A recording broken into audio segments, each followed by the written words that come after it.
What's going on? Welcome to the Real Recognize Real podcast. I'm your boy DJ, aka Mr. Triple R. I got a doozy for you today, man. The lady that I have on this show today needs no introduction, but I'm gonna introduce her anyway. Her name's Tifany Willis. Everybody, give it up for Tifany Willis. Thank you so much for having me today. No problem. I really appreciate you coming here.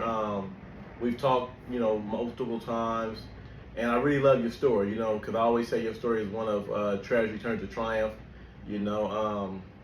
So before we kind of get into that, let us know who you are. Talk to us about you. As you said, my name is Tifany. I've actually worked in my community for several years. Several years? Yes, working at Great Beginnings for Black Babies, helping pregnant parents and women in our community. Also doing other work on my own now, helping families that have lost loved ones in tragedy, or just lost loved ones, period. Okay, so you've been an advocate way before even you needed to advocate for yourself, right? Correct. Okay, so what made you get into that type of work? Serving my community. Yeah. It's just me, just helping. I help when I'm off, when I'm on. It's just part of me helping others. Somebody told me I'm always for the underdog, so. Well, we need them. Yeah, so just making sure. I just don't like people that do things to others that they don't want no one else to stand up for them. Okay, so now we know that you've always been an activist. We know that you always cared about your own community, but tell us your story. What is it that you're advocating for now? My story now, I'm advocating. So about 5 years ago, Okay. May 2018, May 19th to be precise. May 19th. My only son was shot and killed at a candlelight vigil on Manchester and Cinema. Wow.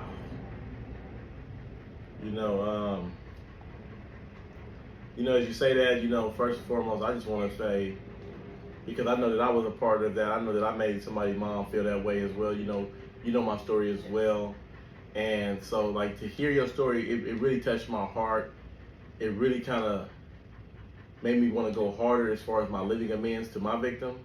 Because, a lot of times, the person behind the pistol, it's after they kill somebody, they go on about their own way. We don't never, for the most part, we don't see the moms. We don't see the daughters. We don't see all of that type of stuff. We don't see how much a person was loved. All we know is the way we saw somebody or perceived somebody or whatever was on our mind. Oh, I need to come up real quick. Cuz got this. Well, let me get that. And so, when I heard your story, that isn't what touched me. What touched me is the fact that you weren't bitter when you were talking. You were just tell us your story. What would be the reason why you could be bitter? Let the viewers know at home the background of what created Tifany the monster. Why I could be bitter about what happened? Yeah. So what happened? So for you guys that don't know, her son was murdered, as she said. So I want to kind of give her the opportunity and the space to enlighten us further and open up the story a little bit better. First of all, having a black male son in South Central LA is happy and sad, because you have to tell this little person that there's 2 counts against them already. There's 2 counts against them already. And so having my son and making sure that he lived to flourish as a black man was my goal, to be a productive citizen. So my son getting shot, for me, the fact that somebody thought that they could just walk up and hunt my child like an animal and shoot him dead. Wow. And the reason why that's that was exactly verbatim what the district attorney said I did in my crime. She said, so you were hunting people. And it's it's not until somebody says that to you that you realize, well, damn, I was out here hunting human beings, so, okay, so boom, somebody hunt your son down, they kill him, well, they murder him. What happens to you? Were you able to get out of bed the next day and keep it going? Let us know. How did you respond? How did you recover from that? How did I recover? Can we talk about how I found out the night that it happened first? Most definitely. So the day of my son's demise, we were actually having an event. We had a baby shower, beautiful baby shower for my niece who was having a baby. Hours later, we had a photographer there. As a matter of fact, there's a picture that I keep on my phone. Okay. And so, basically, I went home after the baby shower. I was being dressed. My son was gone. My son had just had a baby. My granddaughter was 3 weeks old. He didn't live out here anymore. He lived in Nevada. And so he was leaving with my daughter-in-law the next day. He just came out here for the birth of my granddaughter. Wow. And went to pay his respects at a candlelight visual and never returned. So I'm home, taking a shower, unwinding, and I hear somebody outside screaming my name. And it's my son's grandmother. And there's like something happened to Sean, but nobody told me the gist of what happened. So I run downstairs, I jump in the car. Everybody in my household follow us. We go to the scene of the crime, not knowing there was a scene of a crime being processed already. He was already deceased, and no one told me. So to see my child laying, and I couldn't get to them. I tried to. I went through like 5 officers trying to get to my son, and knowing that I had to wait. I had to wait for them to process the scene of the crime before I could even get close enough to. What was that like for you as a mother? Surreal. It was my worst nightmare country. It was chaotic. There were people, they thought they were just spectators, but because we had an event that day, everybody called everybody. So it was all family and friends out there. Then I was told the most racist thing I'd ever heard. Which is? They told me that if I act like a black, irate woman, the coroner might not let me see or touch my child before she took him away. Wow. The officers that were guarding the scene of the crime were joking amongst each other and laughing. And I confronted them. I did. You know, when they told me that I had to be quiet and hold back what I was feeling, I just paced in the middle of the street. I still to this day don't know how long it was. Time, everything changed in my life at that moment. Everything. Wow. Everything. I mean, here it is. You know, you done worked your whole life making sure other people's kids was good. You did everything in your power to make sure your son didn't succumb to street life. And what was he doing prior to, you know, his demise? You know, tell us about some of his accomplishments, because I know he was a very accomplished man. Yeah, so prior to his demise, he had already graduated high school. He was 21. He had just made his 21st birthday that January.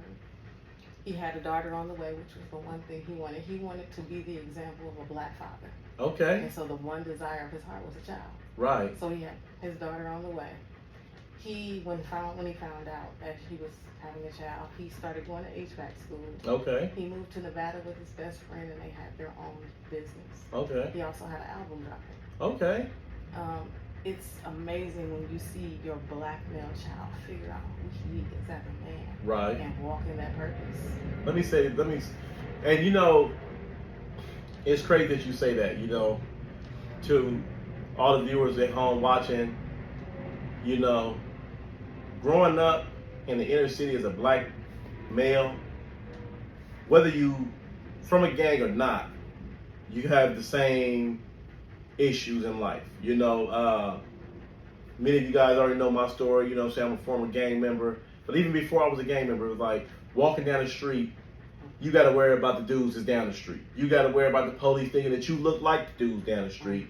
You got to worry about dudes from outside the neighborhood thinking that you one of the dudes in the neighborhood. And so I know for you to be able to see your son navigate through South Central Los Angeles unscathed, graduated from high school, started a business, you know, got his grown man on. He got a baby coming. Let me go find a trade that I know is, you know, very profitable. And I like that. And I want to just tell anybody that's out there, man, that's what being a grown man is about. It's not just, oh, you know, I got this many women, or I got this many clothes, I got this amount of money, I got all these cars. No, it's about knowing how to man up and step up. And to the fatherless children out there, you are loved. I don't want you to think that because this person that's supposed to be a father decided not to be a father, that you are not worthy, that you are less than, or anything of that nature, because Sean grew up without his dad, correct? Right. And he still was able to make something of himself. And that's the thing that I always like to say is like, I don't care what the situation is or how bad it is, a righteous person gonna find a righteous way. You know what I mean? Instead of your son saying, well, my daddy wasn't there and that's all I know, it is what it is, he was like, no, I know how I felt as a kid with not having my dad, so it motivated him to get his grown man on. Okay, thank you. Continue. So he had a business. Mm-hmm. He had a business, had a CD about to drop. Well, okay. He had a debut event on Manchester and Dinker. Okay. I was there for that, for his first performance. We definitely gonna give y'all some of that music to vibe out to, and let you know where you can go stream it at and everything like that. The proceeds go to his daughter. Yes. So let's help the princess out, y'all. Let's stream it as much as we possibly can. I heard a little bit of it already. Some dope music. You might listen to it 5 or 6 times like I did. So check him out. What was his rap name? Lil Sean. Lil Sean. So let's go. Y'all check out Lil Sean, man. The link will be up so y'all know where to go. The link will be in the description. So let's run it up for him. So all right.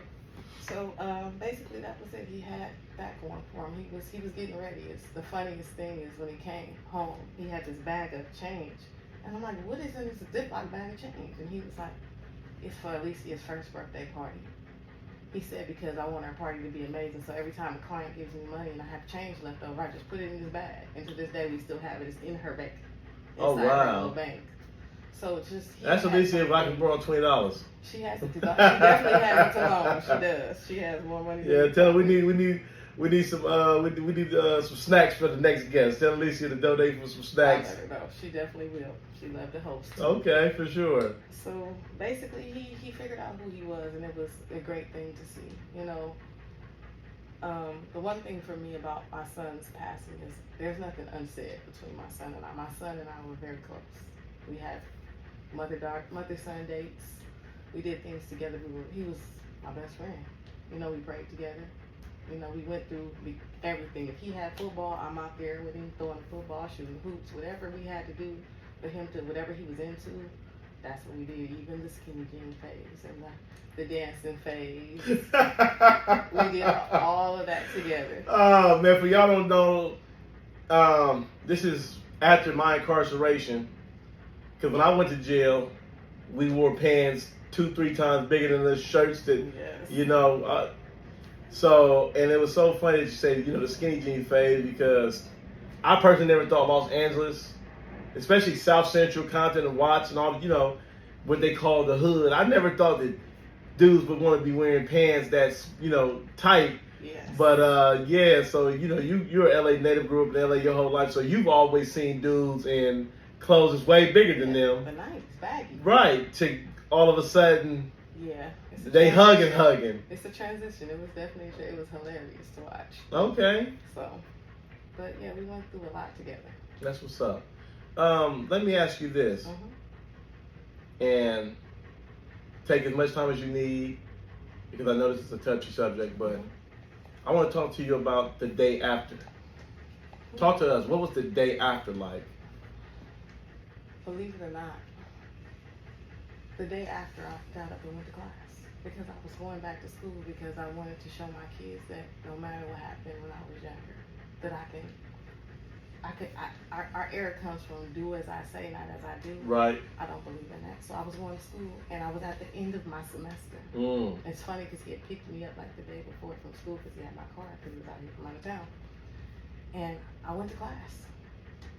That day. How did you make it through class? Because I did, you know, I was actually pardoned my teacher, and it's weird because going to college then I was about 43 maybe.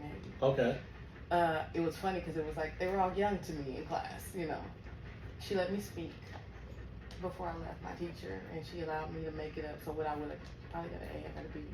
Okay. But I was able to make everything up. But I went to class because who I am as a woman to my kids was important, to my son was important.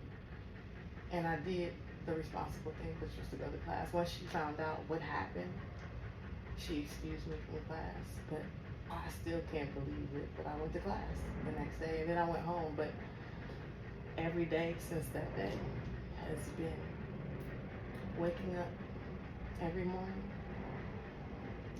and telling myself that this is real. That the person that I carried in my stomach, breastfed, nurtured, loved, went through everything with, is not here. And life without my son is quiet. Definitely quiet. Right. Because he was just loud and funny and he just was the life of the party, always. But having to convince myself even to this day, every morning, that the only way I'll see him is if I go to heaven. Wow. And even though my parents have superseded me in death, preceded me, not superseded me, sorry. It's something different. It hit different when it's your kid. I've never been a person to go to cemeteries or any of that. Mm-hmm. But it hits different when it's your child. It's nothing natural about burying your child. True. At all. And I want to say this real quick, right? To anybody that watching this or that's involved in gang activity, or you know someone that's involved, show them this video. Show this person this video, man. This is the aftermath. This is life after the shot, life after the bullet, you know. And I definitely take full accountability for my irrevocable actions. You know what I mean? I don't take this lightly. Like, I'm very humbled to be in front of you and hear your story. You know, but we gotta stop this, man. You know, Gilly the Kid's son just was killed. Like in Philly, they out there wilding. You know, LA has always had its problems. You know what I mean? And I just want to say, y'all, let's stop it. We are destroying our own communities, y'all. We're destroying our own communities. We not the people that you say, oh yeah, man, these people don't like. We gotta do better. It's not about for other people to treat us better. We need to treat ourselves better. We gotta do better, y'all. Like, it doesn't make sense. Which is why I changed my life. Which is why I had to be like, yo, I'm done with this lifestyle. It doesn't make sense to kill somebody because of the color of a shirt, because of geographical locations, hell, even just race. That shit is dumb. To wake up and kill somebody for no damn reason, other than something that is warped, something that don't make no sense. Yo, we got to do better. We have to do better, man. We out here killing. Life is not a video game, man. You can't restart after you kill somebody, and neither can they. So, you know, you went to class. You know, which is very, very strong, because I don't know if I could have done it. You know I dealt with my own situations and everything like that. My brother was shot on the east side and eventually succumbed to his gunshot wounds. But it was, you know, he was on drugs. You know, he was snorting cocaine as well and taking pills. But he was more so he was depressed. And the reason why I bring that up is like, what's your mental health been like? You know, since that, like, what do you deal with? How do you deal with it? My mental health since my son has passed. I'll say the first couple of weeks of his passing, God had me on autopilot, where he had to do everything, because I still don't know how. I don't know how. I don't remember even half of the service. Even though he told me everything I needed to do that day. And the one thing I do want to mention, that my son went live right before he got shot and said who he was and where he was. And you guys, I hate to tell you, but y'all talk too much. You do. You tell your business to the point where everybody knows everything. Right. And that was the one thing that God told me the morning of my son's service. He said, you can't cry today. I need you to tell him to stop. Stop telling your business. Stop telling everybody everything. You know, you guys want everybody to know what's going on with you for accolades or recognition. And as you get older, you realize the only person that matters is yourself first. If you don't love you. Right. And I say that to say, you know, and the things that you're killing each other for, it's either some kind of relationship issue, money, or ego. Really, it has nothing to do with the reasons that they say. Right. Because I don't understand how we kill people over territory that we own nothing in. Own not a damn thing. Can we get together and own some property first? Right. Now, if you own the whole block and was territorial about it, right. I might understand it. Right. Not to kill somebody. But you over here representing a street that's not named after you, property that somebody that's 1,000 miles away owns, and you talking about, oh, this is my hood, exactly. But you're paying rent to Mr. Chin, Mr. Nguyen, yeah. Mr. Salvador. Right. Yeah. Right. Or even another black man who is somewhere far away. You're paying for somebody else's dream. Right. With rental property.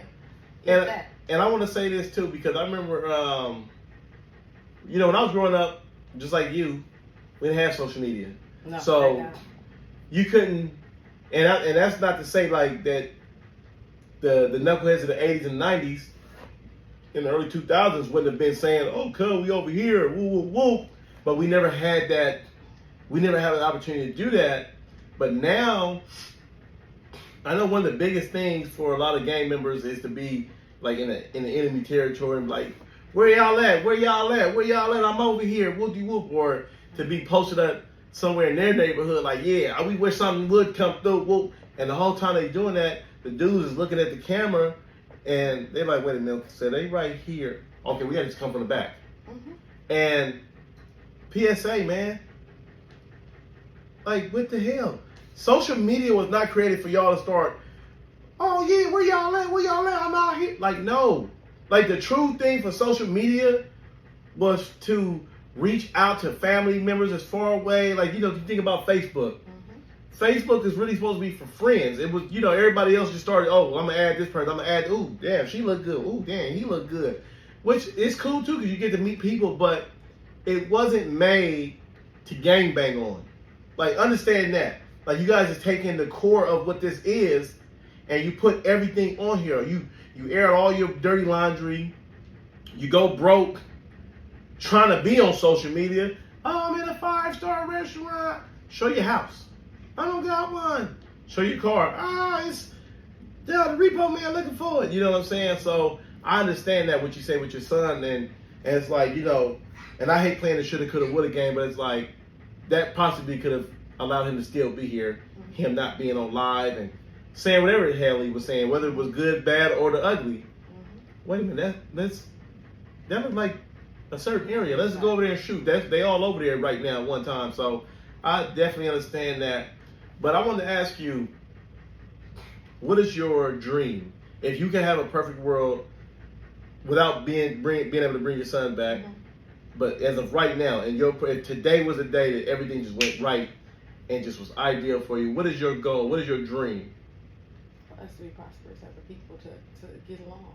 Have you ever watched other nationalities?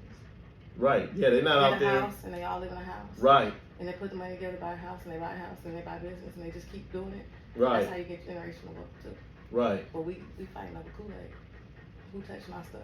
Right. You know, just stuff that makes, like, families can't even come together, let alone friends.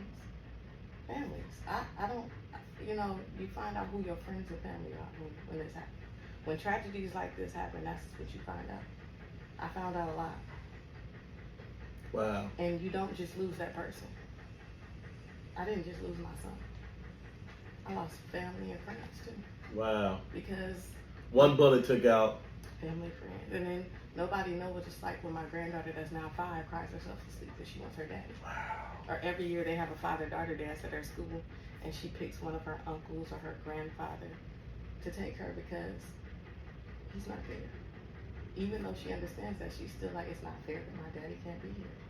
And the craziest part about it is, even in 3 weeks, he imprinted himself on her in a way, the love. Wait, stop, hold on. So, your granddaughter was only 3 weeks old when your son was taken from this world? Yes. Wow. Let's get that a little time, just kind of soak in, you guys. Like, a father is important for a son, and they're very, very important for a young lady. You know, because from your dad is how you learn how you believe a man should treat you. Exactly. And it shows how strong of an energy your son was that he can imprint in 3 weeks. Because I went to jail, and I have family members who don't remember me. And I was only gone for 15. I was gone for 15 years. Yeah, and they were old enough to remember me. And like I remember seeing one of my little cousins at the family get together, and I was like, "What's going on?" I'm like, "What's up, Jordan?" And she was like, "Who are you?" I'm like, "It's me, David." And she was like looked at her mom, and her mom like, "You don't remember David?" She's like, "No."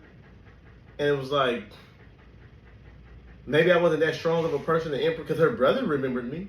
I talked. Her brother committed suicide, but I talked to him when I was in jail, and he, "What's up, David?" All my other little cousins, "Oh, what's going on?" But I had people who was like, so the fact that this little girl was 3 weeks old, when you would think like, how could she remember that? That go to show how strong of the energy your son, was.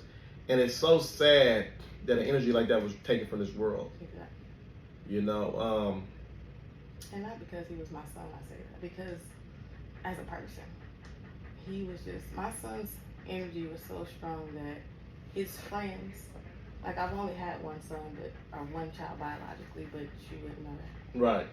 Everyone all his pallbearers, everybody steps up in her life on a regular basis. Which is, shout out to all them brothers, man. Shout out to anybody who has stepped up in the absence of a parent, whether it be a man or a woman. Shout out to all the mentors out there, man. Mentors are needed. Definitely. Father figures, mother figures, they're needed.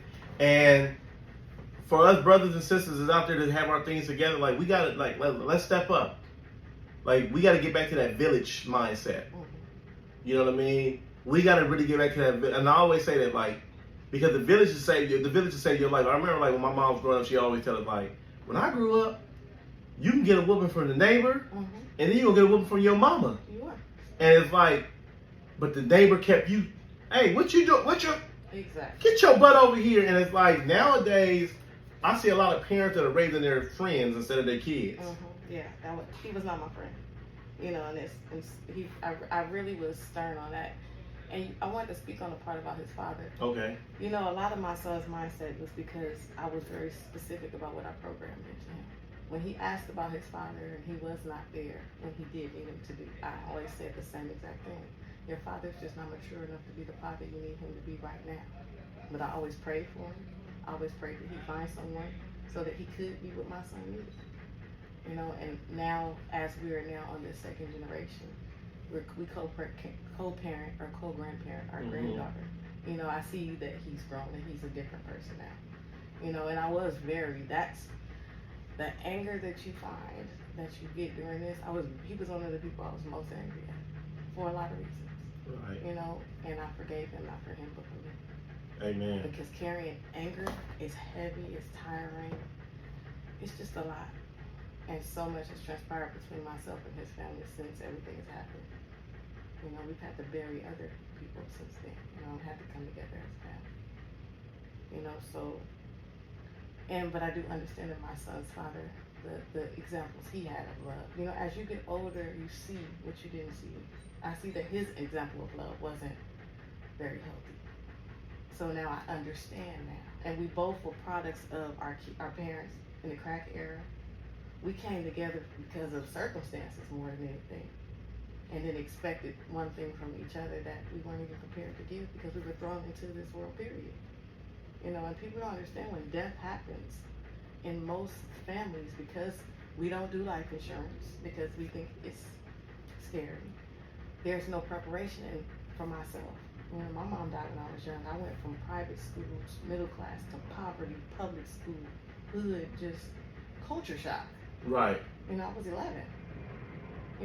So there's a lot that happens. So much changes in life when somebody dies. Just like when somebody goes to jail. Right. Everybody has to suffer. They make everything uncomfortable, even the chair that you have to sit in to visit you. On purpose. It's on purpose. You know what I'm saying? So they make us uncomfortable on top of the fact of what we're already trying to come back from as a people. You know what I mean? So us killing each other we just helping. Providing the help for them. I agree. And so I want to just say thank you for coming into the, to the podcast. Thank you for having enough strength to be vulnerable like this, because I know her. She's a real strong woman, Outside of talking about her son, she's just like game face, like let's go, let's get to it. What's up? If you wanna climb Mount Everest, you call her. Yo, hey, I'm thinking about climbing Mount Everest. She like, yo, let's go. All right, hold on, let me go. Let me go get me a Nike outfit real quick. Wooty whoop. And so to be able to see you in your vulnerable stage, saying to come before. I'm potentially thinking that this will be my first 1 million view, video. But there's something important I have to say. Go ahead. My son's name was Shauntrell Darnell Matthews Jr. Let's say that again. Shauntrell Darnell Matthews Jr. Named after his father. And my son was an amazing young man. He was hilarious. Anytime he got pulled over by the cops, we had a routine. He had to call me on speakerphone because I don't trust the police. I never leave a black man with the police ever. Just period. And he would call me. I'm like, what did you do? He said I was black and looking happy again. I said, what? And they were like, you can get off the phone. And by the time they said, I'll pull up, because if you're going to beat him, you're beating us too. Right. Because you're not taking mine. And that was the thing. I think the hardest thing was I felt I did everything to prevent this from happening. I didn't live in South Central. We moved to South Bay. Just certain little things I tried to do because I grew up in LA, went to USC, grew up in the jungles. I remember sleeping on the floor for a month because of drive-bys and being caught up in stuff. And I've seen everything, you know what I'm saying? And I was trying my best to prevent what happened. And when it's time, it's just time. But I will say this, because my son was an organ donor, he was able to help 10 people. Oh, wow. And I didn't know that was his choice until the night of. Wow. He asked me what I was, and I told him. When he was at DMV, he called. He was like, what's this organ donor? I'm like, well, that's something I chose to be. It's your choice. But I didn't know till the night of, when they called, that he was actually an organ donor. Wow. So he was able to help 10 people. And by the way, my son didn't get shot up 100 times. See, no one knows this, but I worked on my son's case because LAPD still has and never will. It's been a cold case since it started. They don't come to your house the next day. They don't ask questions. All they see is that they didn't have to do it. 77 Division dropped the ball from the beginning. They were rude, disrespectful, and when I called them with leads, they wouldn't even answer the phone. I had to call the chain of command to the district attorney's office just to get a call back. Wow. And the hardest, toughest read I've ever had to do was my son's autopsy report. My son was only shot one time. However, because we don't do what we're supposed to do, we pull out our phones to record everything, but nobody called 911 and said my son was dying. So he suffocated on his own blood that filled up in his lungs. People put out guns to shoot back probably, put out their phones to record, but there's no reported 911 call for my son. We got to do better, man, and that's the thing, everybody's just looking for a viral moment. Oh! Like paparazzi. Right. And it's like, the power of social media is so strong that it takes away a lot of people's logic. Because back in the day, somebody gets shot. Hey, man, my homeboy just got. It don't matter. What's your name? It don't matter about my name. You click. have to go in the house to get a phone or go to a payphone. Right. And nowadays it's like everybody got these phones that you can. Hey Siri, do this, or hey, whoop whoop, and it's like. No, I'm not gonna do that. Because if you think about this, you know how much you got to kind of go through to actually get the camera. Because when you go into your camera, it's on photo first. Yeah. So you got to scroll, get the video, hit record, and then you could have called 911. Exactly. You could have called 911 and still shot the video. So, this is what I wanted to talk to you guys about. Traumatic situations happen every day to everybody. What you feel is traumatic is up to you. But I'm talking about people who have their loved ones ripped from their hearts. And that goes both ways because, you have the person in front of the gun that's gone. Mm-hmm. Then you have the family of that person that's now you have to deal with that. You have the person behind the gun, and now they're gone, and they family got to deal with that. And it's just loss after loss after loss after loss. And it's like, and I can say this from personal, experience. You don't think that when you killing somebody, you're killing other people along the way with them. No. You know what I mean? We don't think about the ripple effect of our actions, and that's it's not just for murder. It's when you steal out of a store, you don't think about all that candy and chips and all that stuff was ordered to the T to where it's enough for this man to be able to pay back loans and pay this and pay. And you think he ain't gonna miss that, and it's like, no, he definitely will. We don't think about when I joined a gang and then I influenced you to join a gang and I changed my life, but you still involved. There's the ripple effects of our actions. And I just wanted to say that in order to have a better world, we got to have better ripple effects. Like what you're doing for the community, what you're doing for your granddaughter, what you're doing right now for the people that's watching this. You create these positive ripple effects, and it's in honor of your son. It's in honor of him, and that's the thing that I feel like people need to realize, because I understand things that say, I lost my mom and my brother back to back while I was incarcerated. And I decided to start living my life better in the honor of my victim and as well as my mom and my brother, because I realized that my lifestyle victimized them as well. Yeah. And I'm just calling to action, if you involved in gangs, if you're involved in criminal lifestyle, stop. And you probably asking yourself, what you mean stop? Because that was my question. What the hell you mean stop? If I'm going to stop, what I'm going to do? Invest in you. Go to a trade school. Go to night school, get a GED. Go, start a career somewhere. You can, look, it's no shame if you want to go start working at McDonald's and say, man, I push up to become a manager. Because everybody's dream ain't a lot of money. Some people just want to belong to something. But when you go join McDonald's, you join a team. When you go become an auto mechanic, you join a team. A firefighter, like it's so many different things that you can do with your life, and don't allow your current circumstances to keep you in a state of negativity and foolishness. Because I always say that it don't take jail for a person to realize killing somebody is bad. We know that forever. Mm-hmm. But I will say is that and it's very sad because it was something that was beaten to our community about not asking for help. Sure. And sometimes jail is the necessary place, not just for punishment, but for true rehabilitation. Because I felt a time, if I didn't get caught that night, I would have still been a super menace to society. And me going inside of prison, losing my mom, losing my brother, and being forced to realize that I was selfish, B, I was a monster, C, I was everything that was wrong with society. I was everything that people like yourself was warning your son about. Look, we'll stay away from this. I like that, but let's change the color, son. We don't want to deal with that negativity, because that was who I was. Hey, what's up with that? Where you from, bro? And it was like, I understand that I made it very hard and uneasy for people to walk down the street, and like hearing your story, it reinforces in me why I must stay on the path that I'm on,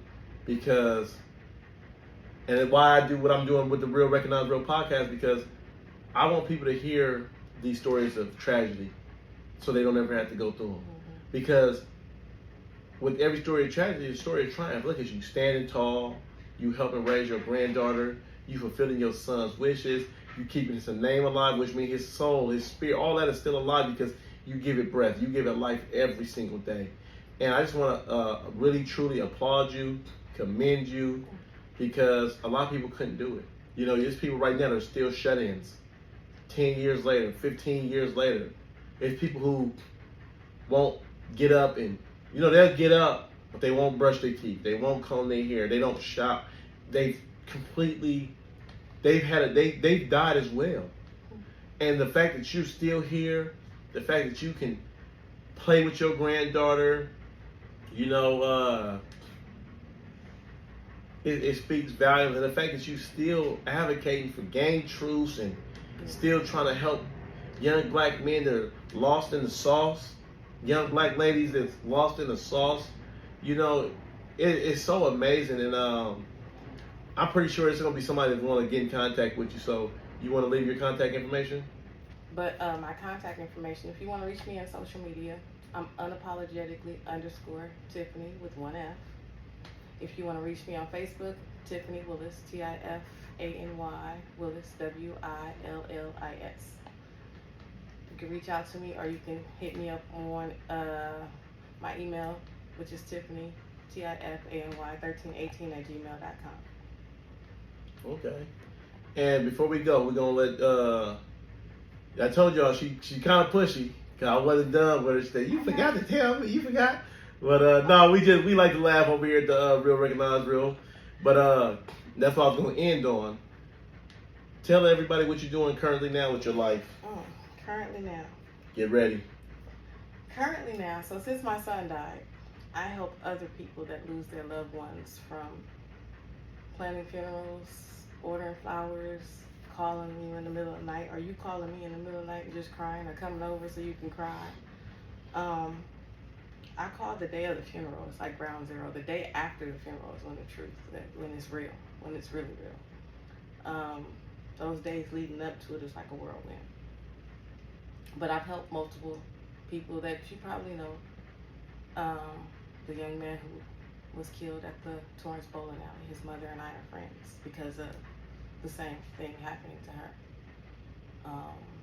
The gentleman that we talk about the killing in Inglewood at the Airbnb about the two young ladies, but we never talk about the two young men that were killed that day too.